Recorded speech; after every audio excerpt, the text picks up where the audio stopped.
Hello everyone, my name is Lisa Wong, and I am proud to be one of the co-chairs of this year's ATASK Silk Road Gala. It's our first virtual gala, and it promises to have something for everyone with beautiful music, inspiring stories, and news about this important work. In these challenging times, we are particularly grateful to ATASK for their commitment to the community, to the education and safety of our Asian domestic violence survivors. So sit back and enjoy a wonderful evening, and thank you so much for your support. Welcome to the first ever virtual Silk Road Gala of the Asian Task Force Against Domestic Violence. We are here to support the critical work that ATASK does for domestic violence survivors and to raise much needed funds for their programs. ATASK's mission is to prevent domestic violence in Asian immigrant families and communities and to provide hope and stability to survivors. Founded in 1992, ATASK is the only multilingual and multicultural organization in Massachusetts and New England that specializes in culturally and linguistically specific services for Asian victims of violence. Because mainstream providers seldom offer services or information in Asian languages, victims are often unable to access the help that they need, leaving them even more vulnerable and isolated. ATASK staff, who collectively speak 20 Asian languages, are able to bridge those barriers. October is Domestic Violence Awareness Month, so we are here today to raise awareness specifically as it affects Asian communities where often cultural norms discourage victims from disclosing abuse and seeking help. This virtual gala is allowing us to reach many more people than who could normally attend our beautiful celebrations, and we hope you do in future years. But for now, we also hope that this gala will not just be a fundraiser, but a catalyst for change. In the next hour, we will be inspired by individuals who have dedicated their lives to improving the lives of others.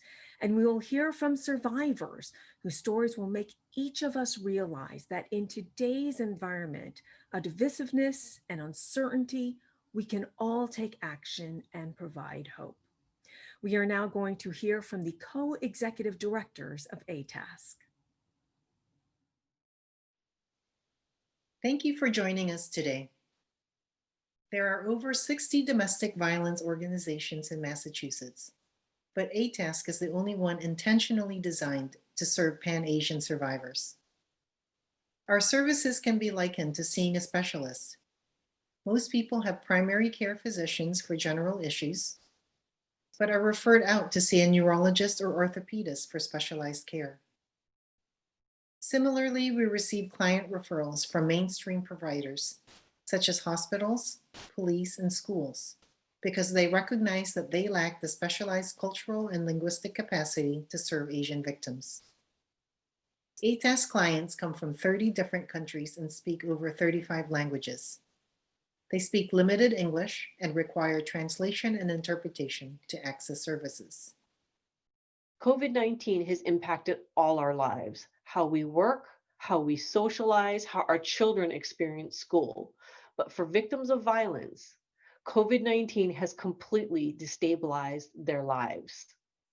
The media has reported on the universal increase in domestic violence. However, quarantining and social distancing have very different consequences for victims of violence. For a victim of violence, it means confinement with the abuser, isolation from friends and family, and being constantly monitored with no way to communicate with anyone outside the home. Before the pandemic, ATAS could provide a victim with options. They could enter a shelter, attend ESOL classes, or find a job. But when life as we knew it came to a screeching halt, when businesses laid off employees and when daycares closed, we lost our ability to plan. Even safety planning became an impossible task. There were no libraries to go to while waiting for an abuser to calm down. You couldn't go to a neighbor's house and ask for help. Even emergency rooms were turning away victims. Language access has long been an issue for limited English proficient speakers. Under COVID-19, the language barriers have amplified significantly. Early in the pandemic, most in-person services stopped. When our clients lost their jobs and needed to file for unemployment, enroll in mass health, and apply for food stamps, it was nearly impossible because websites and forms were in English. For clients who were not tech savvy or did not have computers or smartphones, it was even harder. In addition to domestic violence and COVID-19, there is yet another crisis that victims are dealing with. Derogatory and insightful language by government leaders and on social media have resulted in an upsurge in racism, xenophobia, and hate crimes. putting Asian Americans in danger. Our clients are afraid of being threatened and attacked while doing everyday activities like riding on public transportation and going to the grocery store. And their children are being bullied in school or online. So for victims, this means that neither their home nor their community is safe. The pandemic has magnified existing inequities for Asian survivors, and ATASK has seized the opportunity for change. Although ATASK offices are closed, our services, including the emergency shelter, remain open, and our advocates and legal team immediately started providing services remotely. ATASK staff, who collectively speak 20 Asian languages, have always provided critical translation and interpretation.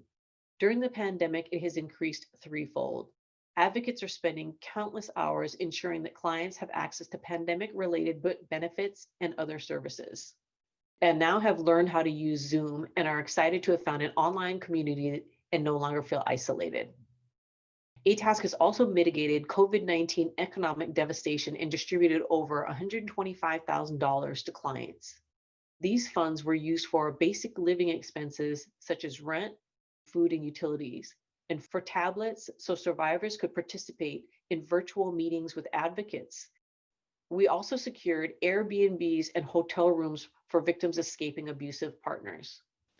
At the beginning of the pandemic, our clients were scrambling for information on anything from COVID-19 testing sites to how to apply for unemployment, but couldn't find information in their languages.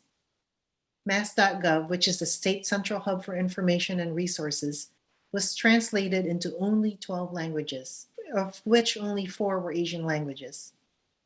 In the middle of a global crisis, with over 140 languages spoken in Massachusetts alone, this was unacceptable. In response, we worked with Jane Doe Inc., the State Domestic Violence Coalition, and doubled the number of translated languages on mass.gov, which more than tripled the number of Asian languages and added 5 South Asian languages. ATASK also partnered with MIRA and 4 other organizations to develop the first Massachusetts survey on the impact of COVID-19 in immigrant communities. The survey was translated into 15 different languages, of which 11 were Asian languages. This is significant since surveys are rarely translated into Asian languages.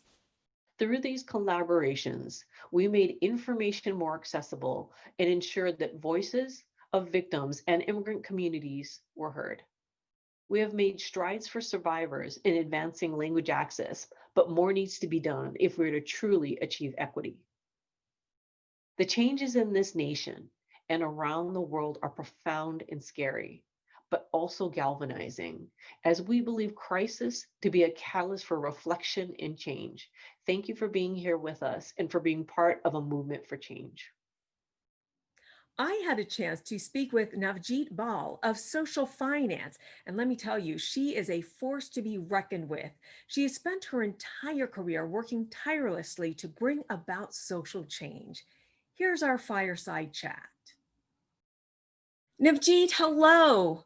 We are so happy to be with you. You've had a varied career from the private sector in law to government as the Commissioner of Revenue and now in a nonprofit. Tell us about your commitment to social change and how you became involved with ATASK. Well, first of all, thank you so much to the ATASK Gala Committee for inviting me to speak this evening. I'm very excited to be here, in part because, I was actually involved with ATASK a long time ago. Probably back about 20 years ago, I was on the board of ATASK. I had started the Mintz Levin Domestic Violence Project when I was a first-year attorney about 30 years ago, and through that work got to know the DV community pretty well.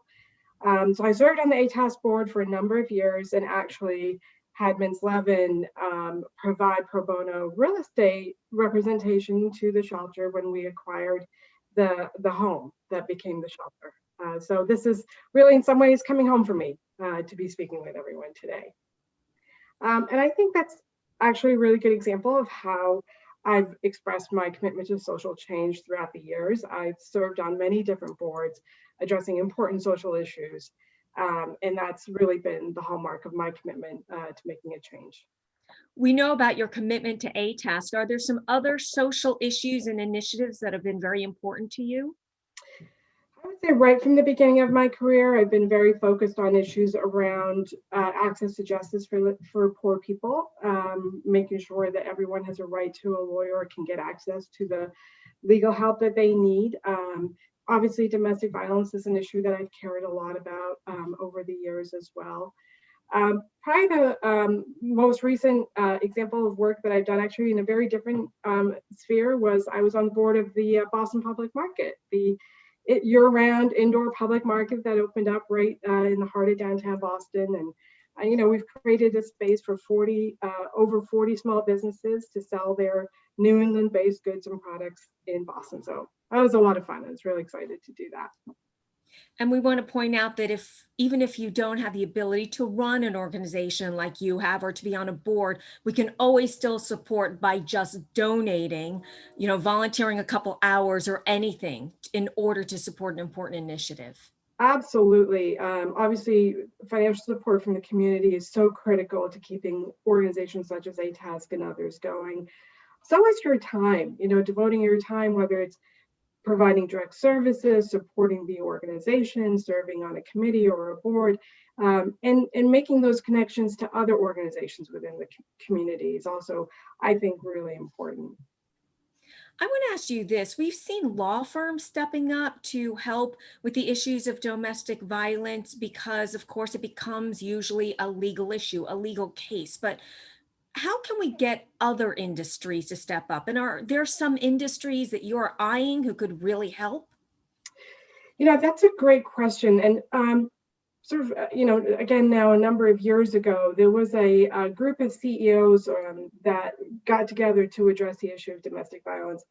The issue of domestic violence cuts across all classes, all races. It really affects every community and affects workers across a variety of industries as well. And that group was very impactful, both in figuring out how to provide services for their own employees who may be affected by domestic violence, as well as reaching out to the community. And so, for example, there was a challenge that the CEO group put out to adopt a local shelter for a company or a law firm or an organization to adopt a local shelter and provide not only financial help, but also job training and community support in many different ways.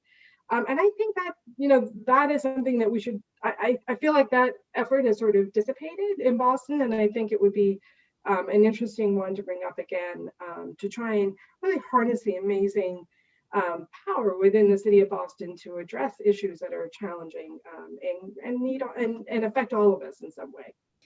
Navjeet, I think there are a few things more compelling than the thought of someone who is suffering. And those are many of the clients that we are thinking about tonight with ATASK. They are physically suffering and emotionally suffering. And it is so compelling. I want to ask you about taking your involvement with ATASK, how you choose the issues that you want to support. There are many issues one can get involved with, from the environment to youth, working on youth development with young people, our educational system, domestic violence, legal services. So I really think it's important to find the issues that resonate and resonate with you individually, that make, as I said earlier, that make you excited and passionate and want to contribute, but also that make good use of your resources, whether it's your educational background or the ties that you have to the community, because I think, it's incumbent on all of us, especially those of us who have had the opportunity to get a professional degree or further education, to really give back and to understand, if I'm a doctor, I can do certain things. If I'm a lawyer, I can do certain things. If I'm in finance, I can bring a certain perspective to helping solve a problem. And when you start harnessing that kind of energy for good, there's really almost no limit to what we can do. So think about your own resources, think about how you want to contribute, where you want to focus, and then make that commitment. I encourage everybody to do that. And so I encourage, this is not always a popular thing, but I encourage people to figure out how money works, whether it's, the private sector or the public sector or the nonprofit, because I think that way we can really start to mobilize resources, mobilize capital to make a difference. So think about that as you're thinking about, your career choices or how you might want to orient your work in the next phase of your life. Being fairly new to Bloomberg after so many years at the NBC affiliate, I am learning that firsthand, that money has power and it's necessary, and we should all leverage capital, actual capital and social capital. And speaking of that, I want you to tell us just a little bit more about the Mintz 11 Domestic Violence Project and how you really drew in a lot of people to help you. Yeah, it was very, I was 6 months out of law school when I co-founded that project with a dear friend of mine at the firm, Kathy Pulowski, and she had herself was a DV survivor, so had a passion for the subject. I knew people in the community at legal services and other law firms who were doing similar work. So between the two of us, we put together the Mintz 11 Domestic Violence Project now a little bit over 30 years ago. The project really took off within the firm. The firm truly embraced it as its own, which was incredible. And many people committed time and resources to the project. It was a wonderful, affirming process for me because I really believe in taking the resources I had access to, which were the resources of a major law firm, and bringing them to bear to address a social problem. And it was a very concrete example of that. And I think one of the things I've taken away from that whole experience was how it impacted the people who worked on the Mintz 11 Domestic Violence Project, so lawyers and others who were involved. For some people, it inspired them actually to devote their whole careers to addressing the issue of domestic violence. For others, it inspired them to really commit to social change as a way of expressing their work through the law. So I think in some ways I'm almost the proudest of that, the way that we had a way to really impact people. I see like this constellation, like one of your friends went on to work with civil rights in Haiti. Someone else became a law professor. Others went to work at nonprofits. So it's something that you get the spark early on and then it grows. But I hope also the message is, while sometimes the spark hits early, it's really never too late to light that spark. It's never too late. And ultimately, this work, as I said, this work is hard, and especially if you're doing it on a voluntary basis, or even if you're part of an organization. Yet the joy that it brings to you as a person to feel like you're making the world a better place, that you're impacting individuals and making their lives better, and that you're helping to build a community of like-minded people is truly wonderful, and something that I believe anyone at any stage in their life can really participate in. And I encourage people to do that. I think that's the perfect message to end our conversation. Navjeet, thank you so much for your insights. Thank you so much for inviting me to speak. It's such a pleasure. Thank you. One of ATASK's most important programs is the emergency shelter. To protect the safety of survivors, it is a confidential location that few people are allowed to visit. For the first time ever, we are giving you a virtual tour of the shelter so you can see a very special place where many survivors have started their journeys to safety and independence. Welcome to ATASK Emergency Shelter. Here's the place where survivors come when they need a safe place to live. This is the office. There are staffs 24 hours a day. This is where the hotline is answered. The staff speak 20 languages. Even if you don't speak English, you can still get help. When clients arrive, they are often very scared because they just made one of the hardest decisions in their life. They left their home and are now homeless. And they are not sure what their future will be like. The staff at ATASK works with you to figure out what to do next. They help you get childcare vouchers and food stamps, enroll kids in school, look for jobs, and get health insurance. ATASK legal program helps you get restraining orders, apply for green cards, and get child support. This is the kitchen where families gather every day. Like many homes, it is the heart of the house. When you are new, everyone welcomes you and offers you food. It seems like a small gesture, but for someone who is used to being treated badly all the time, it is a wonderful feeling. The kitchen is also a place where you make many happy memories. Here you can cook dumplings together, have birthday parties for the kids, and celebrate holidays. And little by little, you start to picture what a new life can look like.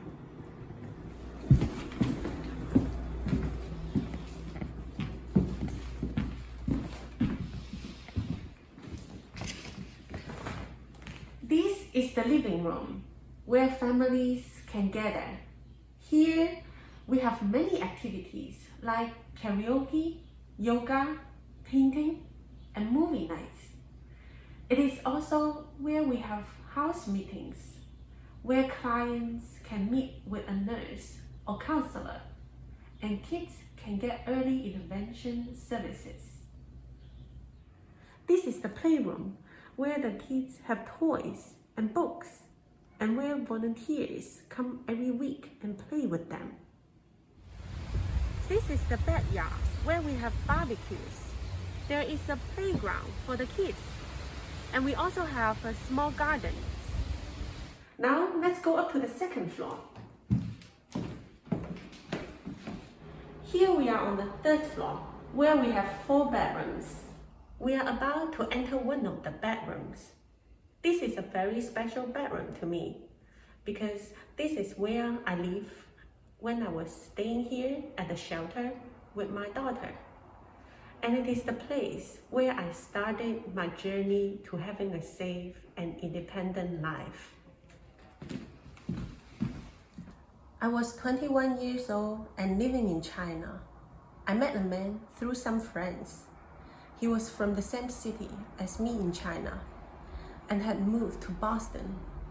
For 4 years, we spoke on the phone every day for 2 hours, and every year he would come to visit me for 1 month in China. He was very sociable. He spent time with my mother. I grew to love him. He asked me to move to Boston with him. He promised that in the US, I would go to college. Soon after I arrived in Boston, we got married and I got pregnant. In Boston, I noticed he was different. He was not like the man I knew in China. He was always angry. He and his parents always criticized me. Even though he had a good job, he only gave me $20 a month allowance, and I was not allowed out of the house without a chaperone. After my daughter was born, things got much worse. They got mad at me when I spoke, so I stopped talking. I did chores from early morning to late at night. It was like being in the military. Nothing I did was ever good enough, so my husband always slapped me. Very hard, sometimes 7 times a day, sometimes in front of my daughter. I was not allowed to cry, so I trained myself not to cry. I forgot about my dream to go to college because my husband said I could only take care of the baby and his parents. I had a new goal. It was for one day not to be blamed for anything. That day never came. When you hear it often enough, you start to believe the things that they say. I believe I was stupid, couldn't do anything right, and that everything was my fault, so I deserved to be hit. Even though things were bad, I wanted to save my marriage. If I got divorced, it would be shameful, and I wouldn't be able to go back to China. I didn't think I could survive in the US on my own. I didn't speak English. didn't have money. I didn't have a place to live, and I didn't want my daughter to be on the street. So I was determined to stay and saved my marriage. The only person I was allowed to see was my neighbor. One day I broke down and cried and told her what was happening. And she told me about Asian Task Force. I called ATASK. They connected me to someone who spoke Chinese. I never heard of domestic violence before. I didn't know I was a victim. My advocate helped me understand my options. After talking to her, I knew I had to do 3 things. Carry my own ID. Tell him I wasn't ready to have a second baby. Tell my husband I wanted to study English. My husband got furious. Things at home got worse. I called ATASK. They said if I wanted to leave, they would find a place for me to live. They would help me get child support and help me plan for the future. For the first time, I realized I had options.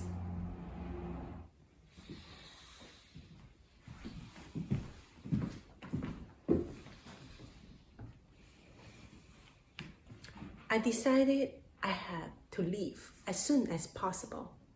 I knew my husband's family was building a case to say I was a bad mom, so they could take my daughter away from me. So I moved to shelter. I was confused. My mind was completely blank, but I knew I needed help. ATASK was there to support me. They gave me clothes, food, and a tea pass.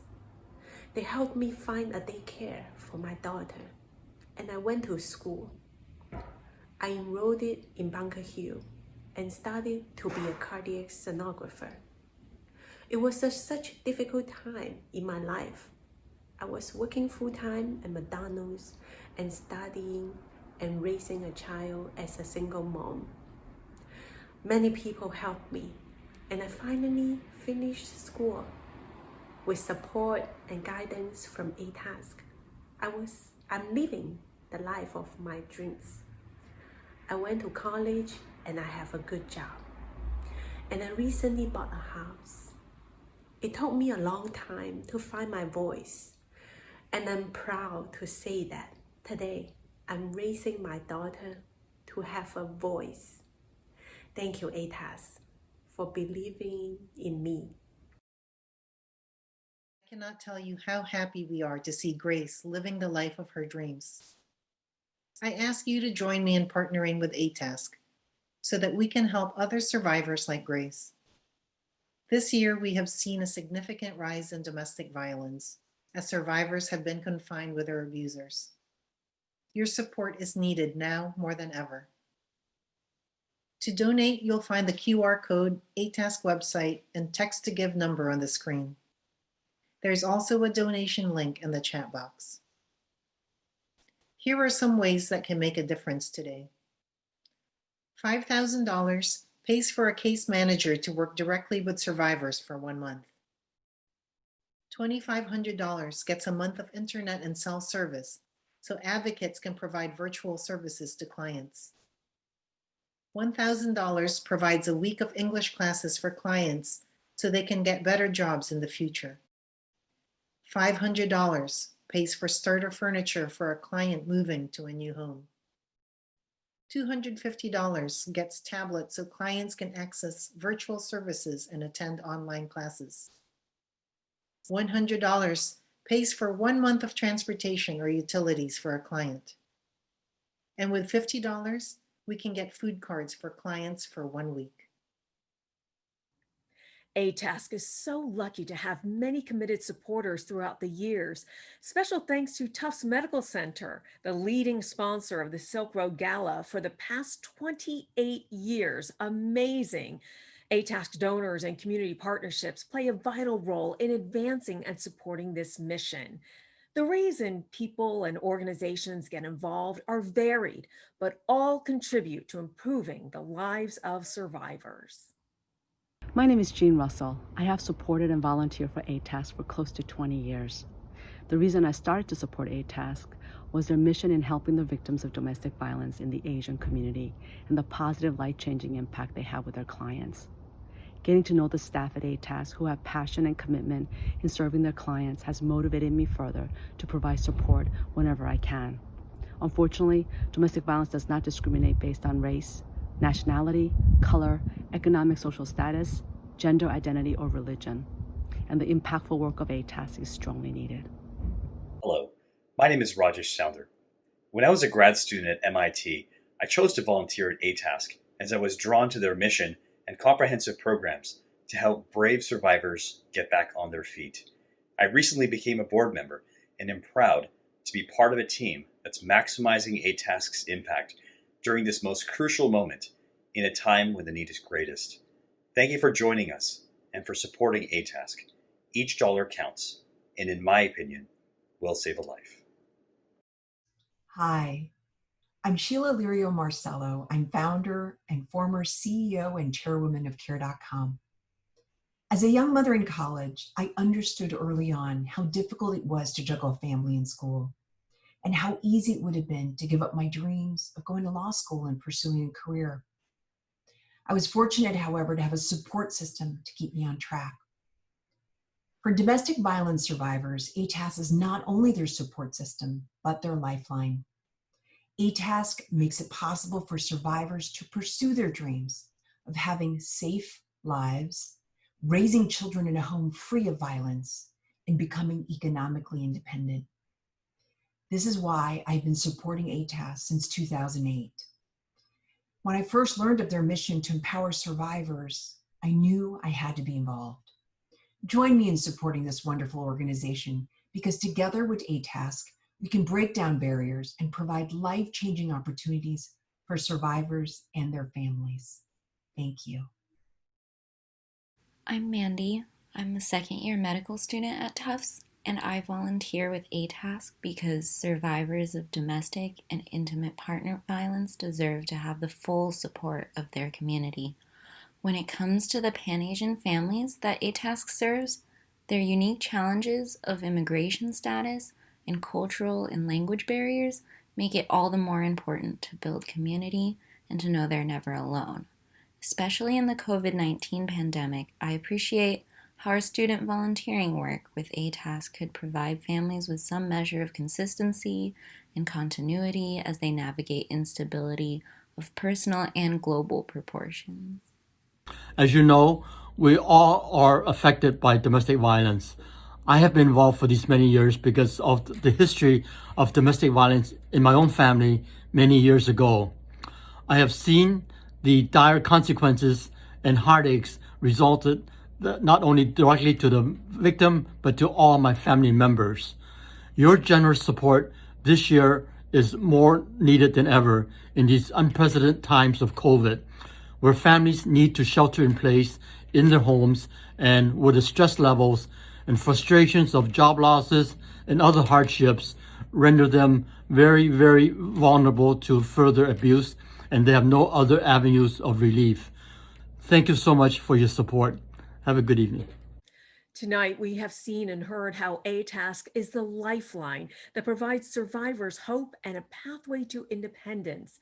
Because of ATASK and its generous supporters like you, survivors and their families are able to live safely, independently, promising a life full of opportunities. We often hear about how grateful clients are to ATASK. They give back by sharing their stories in hopes that they can help someone else in abusive situations. 10 years ago, my ex-husband took my daughter away from me, and for many months, I was not sure if I would see her again. ATASK helped me get my daughter back. Then they helped me when we have nowhere to live. My daughter and I living in shelter while I took English classes and studied to become a certified nurse assistant. Today, I have a good job, a safe home, and my daughter and I are so happy. I owe everything to ATASK, so I have been donating when I can, even if it is just a little. And this year I become a recurring donor. So now I give every month. Today, I'm asking you to join me and donate to ATASK because there are many people like me who need ATASK's help. We know times are challenging, but this vital work cannot stop. We hope you will extend a hand to people who really need our help. There are many ways you can give tonight, including the QR code, as well as the text to give number you see on the screen. You can also go to our website, atask.org/donate. Grace Kelly performed for the gala about 10 years ago when she was just 15 years old, and we are delighted to have her back. Since then, her career has taken off. She has recorded 13 albums and performed at Barack Obama's first inauguration. She has also appeared as a soloist with the Boston Pops and the Boston Landmarks Orchestra. Hello everybody, I'm Grace Kelly, singer, saxophonist, songwriter, coming to you from my music studio in New York City. Listen, I'm so delighted to be here tonight at your virtual gala, and I want to thank the team at Asian Task Force for helping individuals and families find support and guidance in such difficult situations having to do with domestic violence. I want to thank all of you who are here tonight watching and listening for being here, and I hope you will all consider supporting Asian Task Force and the life-changing opportunities they're providing for their survivor community. The song that you are about to watch is an original composition of mine called Trying to Figure It Out. It was written in a time of my life when I was feeling lost and confused. It's a song about taking one step forward and just continuing to move forward. We're all trying to figure it out right now, especially during this pandemic. And we're all so much stronger if we can figure this out and help each other within our communities. Support and lift each other up. Reach out to one another when we are in need of help, or just to be there to help others who are in need, just as Asian Task Force does. So I hope you'll enjoy the song, and I'm sending so much love and blessings to all of you.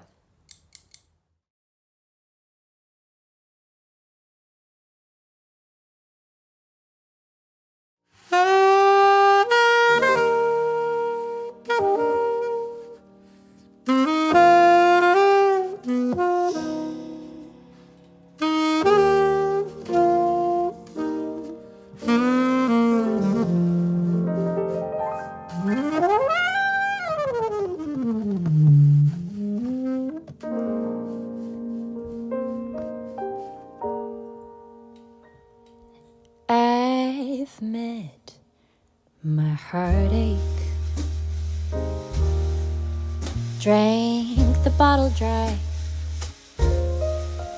my tears of sadness, salt has stained my eyes.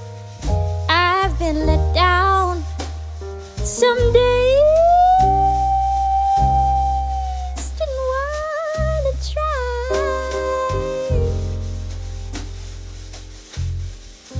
But I stuck around, lost to the dreamers. It's all I've known, the ups and downs. On this bumpy road, I'm trying for something.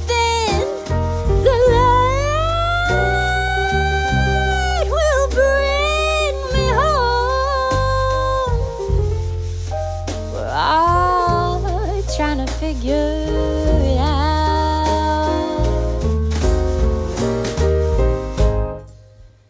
I will not let the blues break me. I will not let the blues take me. I've done my time, cried my woes. No sorries for the taking.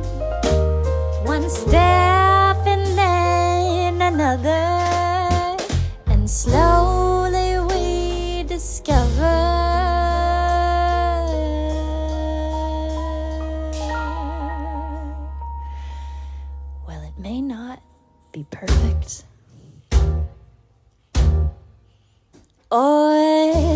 we planned. But we're only here for the time at hand. So keep your head high and do the best you can. We're all trying to figure it out.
I will not let the blues break me.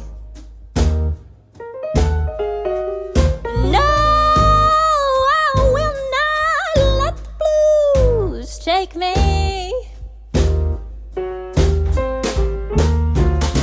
I've done my time, I've cried my woes. No sorries for the taking. One step in there, and slowly we discover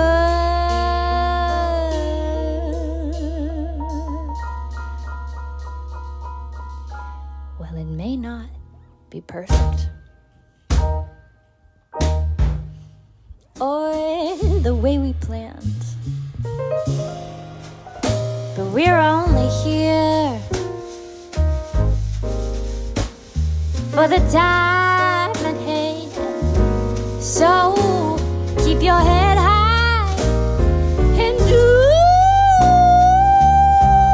the best you can. We're all trying to figure it out. Ain't that right, friends? We're all trying to figure it out.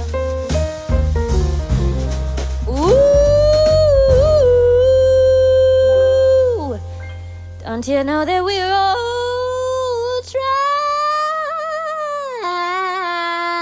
trying to figure it out?